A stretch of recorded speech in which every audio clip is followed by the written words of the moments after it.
بسم اللہ الرحمن الرحیم۔ السلام علیکم، میں ہوں ڈاکٹر ناہید عالم۔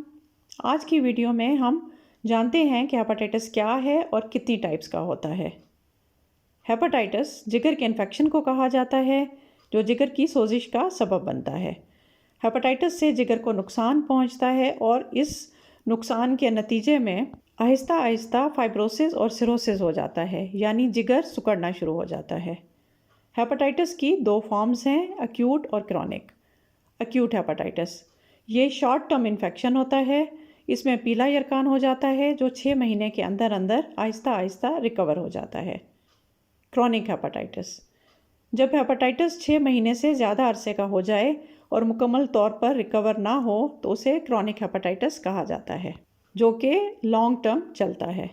ہیپاٹائٹس ہونے کی مختلف وجوہات ہو سکتی ہیں، مثلاً کچھ دوائیاں، جڑی بوٹیاں، ٹاکسنز یا ہیوی الکوہل کنزمپشن، مگر ہمارے ہاں سب سے کامن فارم وائرل ہیپاٹائٹس کی ہے جو وائرس سے ہوتا ہے۔ وائرسز 5 مختلف قسم کے ہیپاٹائٹس کروا سکتی ہیں، جس میں hepatitis A, B, C, D اور ای شامل ہیں۔ ان میں سے ہیپاٹائٹس اے اور ای کھانے پینے سے ہوتے ہیں۔ ان کا اسپریڈ اوروفیکل روٹ سے ہوتا ہے اور یہ پیلے یرقان کا سبب بنتے ہیں، جس میں وقتی طور پر جگر کو نقصان ہوتا ہے اور لیور فنکشن ٹیسٹ خراب ہو جاتے ہیں، مگر یہ عموماً بغیر کوئی پرماننٹ نقصان کیے کچھ ہفتوں میں مکمل طور پر ریکور ہو جاتے ہیں، یعنی ان میں یرقان شارٹ لیوڈ ہوتا ہے، جسے ایکیوٹ ہیپاٹائٹس کہا جاتا ہے۔ ہیپاٹائٹس اے اور ای لیور کو پرماننٹ ڈیمیج نہیں کرتے۔ ہاں، ہیپاٹائٹس ای ہیپاٹائٹس اے کے مقابلے میں زیادہ سیویئر ہو سکتا ہے، اور اگر یہ حاملہ خواتین میں ہو جائے تو عموماً ان کی موت کا سبب بھی بن سکتا ہے۔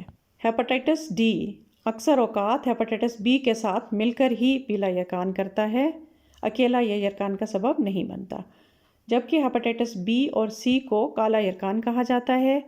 شروع میں وہ بھی پیلے یرقان کے طور پر ایکیوٹ ہیپاٹائٹس کی فارم میں ظاہر ہوتے ہیں، لیکن اکثر ہیپاٹائٹس سی اور 10 to 20% ہیپاٹائٹس بی کے پیشنٹس وائرس کے کیریئر بن جاتے ہیں، یعنی وائرس ان میں موجود رہتا ہے لیکن کوئی نقصان نہیں کرتا، مگر وہ کسی بھی وقت دوبارہ سے ایکٹیویٹ ہو سکتا ہے۔ ہیپاٹائٹس بی اور سی کو سائلنٹ کلر بھی کہا جاتا ہے، کیونکہ ان کی وجہ سے عموماً لمبے عرصے تک مریض میں کوئی علامات ظاہر نہیں ہوتی ہیں، اور جب علامات آنا شروع ہوتی ہیں تو آلریڈی لیور ڈیمیج سٹارٹ ہو چکا ہوتا ہے اور جگر سکڑنا شروع ہو جاتا ہے۔ آج کے لیے اتنا ہی۔ آنے والی ویڈیو میں ہم انشاءاللہ ہیپاٹائٹس کی علامات، پھیلاؤ کے طریقے اور علاج پر بات کریں گے انشاءاللہ۔ فی الوقت مجھے اجازت دیجیے۔ اللہ نگہبان۔